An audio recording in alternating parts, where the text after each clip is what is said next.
In just the past month, over 300,000 people in East Africa have been displaced by record-breaking floods.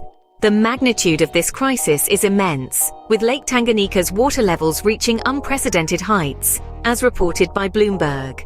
ReliefWeb highlights that the region has been pummeled by heavy rains, turning streets into rivers and homes into islands. The human toll of these floods is palpable. Families have been uprooted, communities scattered, and lives put on hold as the waters rise.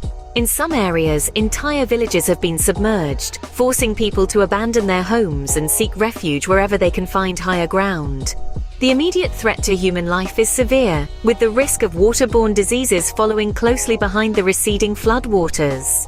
This is not just water rising, it's an escalating crisis threatening lives, livelihoods, and stability in the region. Imagine losing your entire livelihood overnight. For many farmers in East Africa, this is a harsh reality. In recent floods, a staggering 33,000 hectares of crops were destroyed, as reported by the Permanent Secretary Rono. This vast expanse of farmland, once bustling with life and promise, now lies submerged and ruined. The loss is not just of the crops, but of the months of labor, hopes, and the financial security of countless farming families.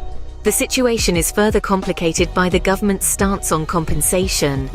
Recent statements from officials indicate that there will be no compensation for the crops destroyed by the floods. This decision leaves farmers not only battling the immediate loss of their crops, but also struggling with the uncertainty of their future livelihoods without any governmental fiscal support. The ripple effects of these losses are profound. As outlined in an article by Business Daily Africa, the destruction of such a significant amount of agricultural land poses severe threats to food security in the region.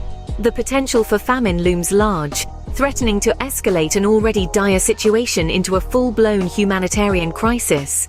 Without crops, not only do farmers suffer, but the entire food supply chain is disrupted, leading to increased food prices and reduced access to nutritional food for millions. With the backbone of their economy washed away, the next challenge for East Africans could be hunger. In times of disaster, the strength of a community and its leaders is truly tested. In response to the devastating floods across East Africa, both government bodies and private stakeholders have sprung into action, albeit with a mix of strategies. Notably, the government's stance has been somewhat controversial, particularly with the announcement that there will be no compensation for farmers whose crops were destroyed. This has been a blow to the agricultural sector, which has seen over 33,000 hectares of crops lost. On a more communal level, the spirit of solidarity shines brightly. The Orange Democratic Movement has initiated a food donation drive, providing immediate relief to those hardest hit by the floods. This gesture of goodwill is echoed in Kisumu and Juja, where local communities have rallied to distribute foodstuffs and essential items to affected families, showcasing a remarkable grassroots response to the crisis. Looking towards the future, there are concerted efforts to implement long-term solutions to mitigate such disasters. A key focus is the completion of the Koru-Son Dam, which is anticipated to significantly tame the flooding issues that have recurrently plagued regions like Kisumu. This project, once completed, promises to be a cornerstone in the region's strategy to combat the effects of extreme weather patterns brought on by climate change. While immediate responses are crucial, the true solution lies in long-term resilience and preparedness. Prevention is better than cure, a saying that holds profound truth in managing natural disasters. As we delve into the realm of building resilience against future floods, it becomes clear that the path forward involves strategic investments and innovative practices. To begin with, experts emphasize the necessity of investing in resilient infrastructure. This includes constructing flood barriers, improving drainage systems, and reinforcing riverbanks. Such infrastructure not only minimizes the impact of floods, but also ensures quicker recovery for affected communities. Turning to agriculture, the backbone of many East African economies, adopting climate-resilient agricultural practices is crucial. This involves the introduction of crop varieties that can withstand flooding, implementing better soil management techniques, and diversifying crops to reduce risk. These adaptations help secure food sources and stabilize the livelihoods of countless farmers. Moreover, the synergy between government bodies and private stakeholders cannot be overstated. Enhanced collaboration is essential for pooling resources, sharing knowledge, and coordinating efforts effectively. This partnership is pivotal in implementing large-scale preventive measures and mobilizing rapid responses when disasters strike. Lastly, the role of technology and early warning systems is transformative.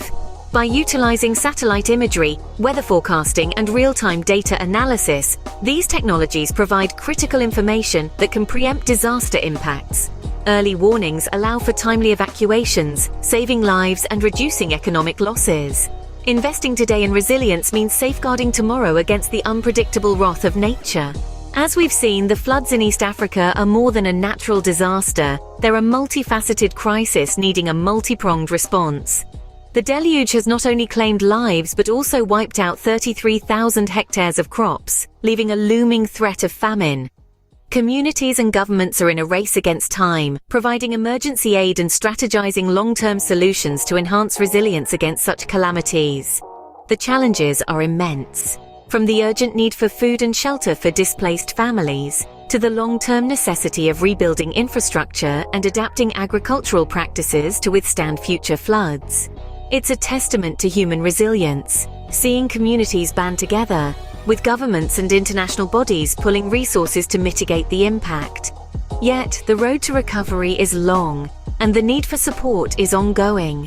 Every action counts, from local efforts to global initiatives. To stay updated on this and more, remember to subscribe to the Wiz Warakwa channel. Together, let's stay informed and ready to help.